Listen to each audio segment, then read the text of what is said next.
You're going to get distracted. It's inevitable.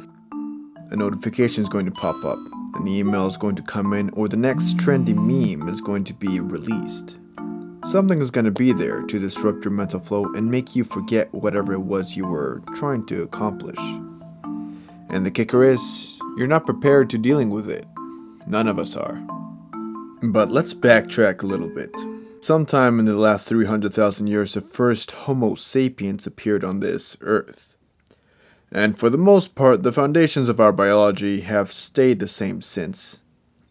300,000 years ago was the first time that our physiology was a little less hairy, that our craniums were a little bit more rounded, that our intuitions were slightly more civilized. Fast forward a couple 100,000 years, and we'll reach what Dr. Yuval Harari referred to as the cognitive revolution, the rise of culture, which happened about 70,000 years ago. Why is this important? Because, well, it's been since that point that we've evolved more rapidly, socially, and technologically than we have anatomically. It's been since then that the revolutionary inflections have come more frequently. And now, we're in our technological revolution. Gordon E. Moore, the co-founder of Intel, stated that the number of transistors on a computer chip will double every 2 years. In other words, the speed and capabilities of our cybertech improved twicefold within a 2-year span. Computers are to become more attractive, intuitive, and immersive alongside cybertech's greatest achievement, the internet. And our bodies, as adaptive and as incredible as they are, they can't keep up, because we're still using the same model from those tens of thousands of years ago. And it has already begun to mess with our psychology. The prevalence of depression, anxiety, and my personal favorite, attention deficit disorders have all increased in these past few decades. More than ever, an influx of mental health issues plague the young demographic of our species. But why did this become so? Why did we bring something like this upon ourselves? Well, ironically, it's because we aim to make things easier. When we hominins first made stone tools, we were trying to make hunting and gathering easier and more effective. When we began to plant crops, we were trying to make food consumption more sustainable and accessible. When we began to industrialize, we were trying to facilitate the means of production. And when we optimized computers and the media, we were trying to facilitate the broadcast of ideas and information.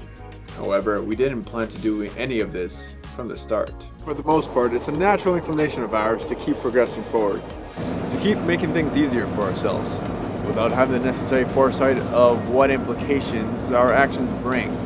Now, due to the rise of the World Wide Web, we've also made it easier for us to gratify ourselves.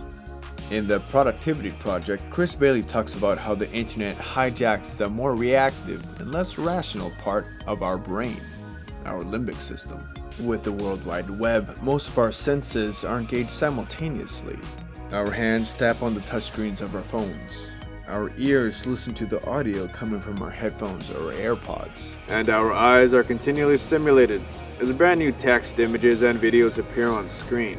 The internet hijacks our limbic system by overwhelming it. And as a result, we become mindless drones, scrolling for gratification. There's simply too much pleasure, knowledge, and value gotten from it.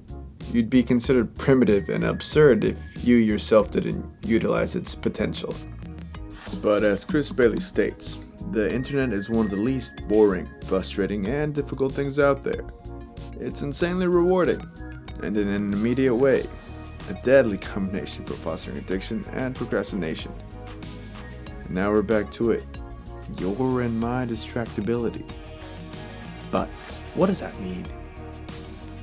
It means we're overstimulated to the point where we're more motivated to chase after that impulse for easy and immediate gratification. It means we physiologically find it less rewarding to do more conventionally responsible things like maintaining our homes and ourselves. It means we become dependent on a technological outlet for accomplishment, meaning, or refuge. And once we fall into that loop, we're gonna sustain it, because like I said, we're inclined to progressing things further. We are biologically inclined to keep doing the things that we find rewarding. And since we adapt to our reward seeking, we look for a new concentrated hit from that familiar source of gratification. We wait for the next text message. We look for the next meme. And we embrace the next interruption. Which brings us why you're so easily distracted. It's because you want to be distracted. Subconsciously, you want something, anything to come intervene and save you from whatever it is you're dreading to do. And because you've become overstimulated, the things that you're dreading to do are actually very basic things. Which leaves the underlying question, how do you stop yourself from becoming distracted? It's simple. You remove yourself from the distractions. No, like literally remove yourself from the distractions. That means leaving your phone in another room while you're trying to work. It means using internet extensions and or applications that can temporarily block the distracting sites.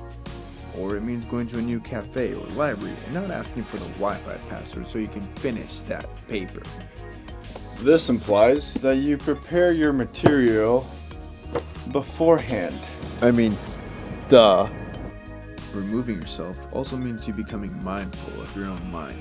When you realize that you've become distracted, take a deep breath, reset, and bring yourself back to work.